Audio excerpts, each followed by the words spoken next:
চলছে আমাদের night fishing. এই যে এর মধ্যে মাছ ভরা, থাক উঁচু করিস না উঁচু করিস না, এর মধ্যে মাছ ভরা। এই যে এই চিংড়িগুলো আমরা ধরে ধরে নাইট ফিশিং, আমাদের এই যে হোয়াইট গোল্ড যেটাকে বলা হয়, অনেক বিগ বিগ সাইজের চিংড়িগুলা এই না ধর আমরা ধরে ধরে সারা রাত এই নেটের মধ্যে রাখবো।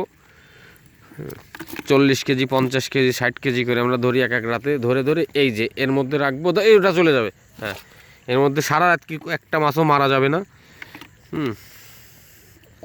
আমাদের কোনো মাছই মারা যায় না, এর মধ্যে 2-1টা মাছ হয়তো মারা যেতে পারে। এই দেখেন ডিমের কোয়ালিটিটা দেখেন, আহা ডিম খুলে চলে আসতেছে ধর।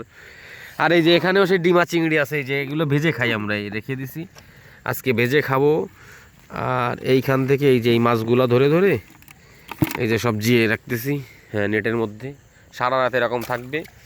এবং আমাদের দক্ষিণ অঞ্চলের যে সব থেকে যে বড় বাজার বাগেরহাট ফলতিতা বাজার, ওইখানে আমরা এগুলো সাধারণত সেল করে থাকি। এই যে আরাফাত যে কিন্তু সব থেকে এক্সপার্ট আমাদের মধ্যে চিংড়ি, এই যে এটাও একটু এক্সপার্ট, ওটাও একটু, এক একজন এক এক রকম এক্সপার্ট। একজন নেমে বলবে কি ভাই ভাই ভাই প্রচুর প্রচুর মাছ চলে গেল চলে গেল চলে গেল, আরও ডুব দিয়ে দিয়ে ধরে নিয়ে আসে। হ্যাঁ, ও সব থেকে বেশি এক্সপার্ট। এই যে এবং আমাদের এর মধ্যে এর সাথে সাথে অনেক ধরনের মাছ উঠে থাকে, বেলে মাছ ওঠে, পার্শে মাছ ওঠে। এই যে এই মাছটা আপনারা চেনেন কি না জানি না। হ্যাঁ, এই যে অনেক ধরনের মাছ আমরা পেয়ে থাকি এবং আরও চলবে। আর এইটা এই 3টাকে ভাজি কর, এই যে আরও আছে, আরও ওই 4টের ভিতরে এই 3টে নেই, নিয়ে ভাজি কর। এই বন্ধুরা,